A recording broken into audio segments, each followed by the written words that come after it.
I think we all know depression is a real thing. We see it with our friends and family, and you see it with the people around us all the time, and we experience it personally. I mean, everybody's been in a state of depression, and sometimes it's really hard to get out of that.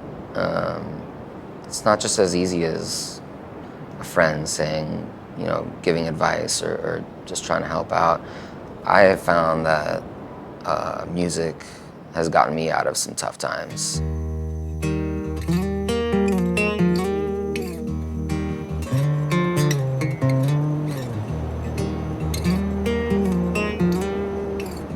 You know, me, just like a lot of other people, have had, you know, tragic experiences in their life. Like, you know, I lost my father when I was a young boy, 8 years old, and he committed suicide. So, you know, it created a lot of questions for me growing up. I think as a young kid, you start to learn about life and death, right? And once you start to figure that out, you don't want your parents ever to die, right? That's like, I think that's in every kid's thought at some point, like, oh, I don't want you to die. And when it happened to me, it became a reality.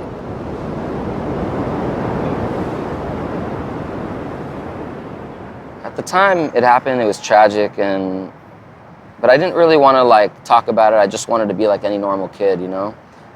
And when I got older, I was able to kind of process things. And, you know, as a child, and when you get older, you start to wonder, am I destined to be like my parents? You know, we inherit a lot of traits from our parents, right?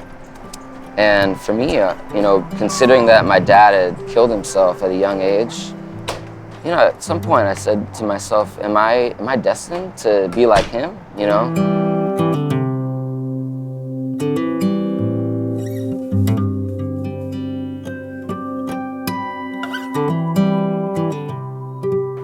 Yeah, San Francisco is known for like a lot of the Victorian style homes.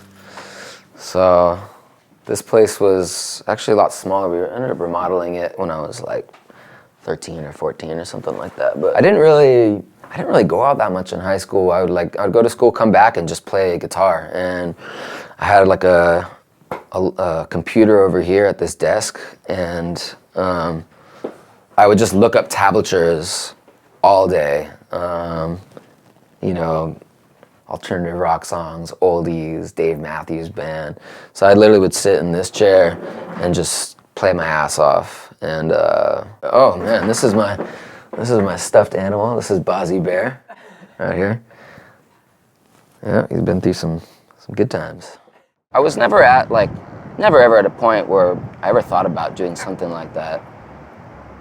And the more I thought about it, the more I told myself, wow, like this is my purpose here. Like I really need to, like if I have this ability to create music and art that can affect somebody's life, this is something that I really need to do.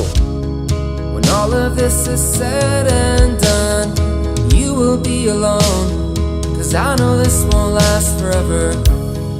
Here's a toast to your unknown, mother of us all.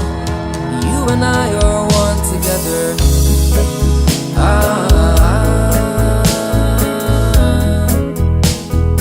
I know this won't last forever. I get messages all the time where people say, your music got me through a really tough time. I get messages that say I was suicidal and Rebelution has helped me stay alive, you know? We get incredibly powerful comments like that. And it's not once in a blue moon. But I wish this would last forever. Keeping it calm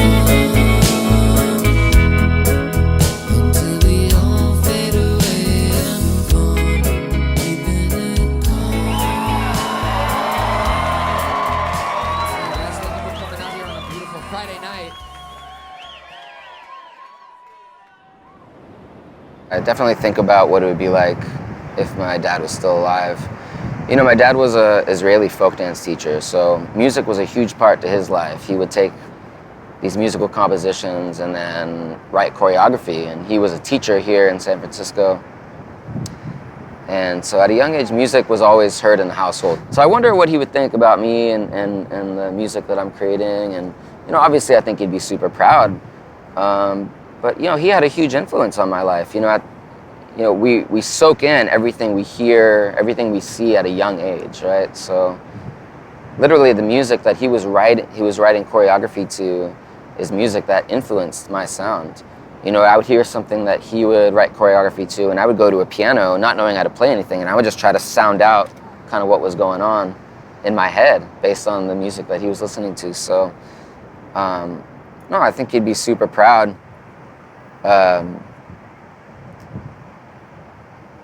Yeah, I mean, it's a trip to think about. I learned to play piano on this thing.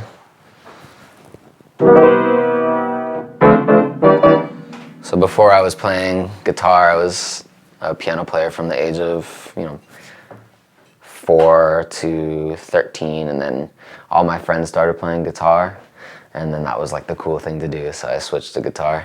But still remember how to play one song. Oops, one more time.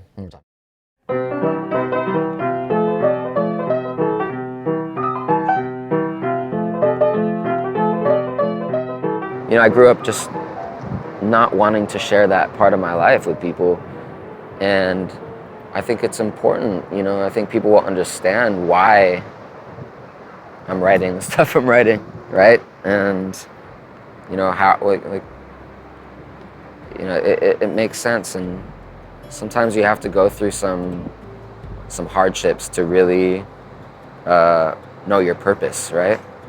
And it's a reason why Rebelution talks about what we do. It's a reason why I songwrite about the things that I songwrite about. It's about personal experience, and it's about saving people's lives, you know? If I can do that to just one person, it makes my job successful. It makes me feel like I've contributed something with my life.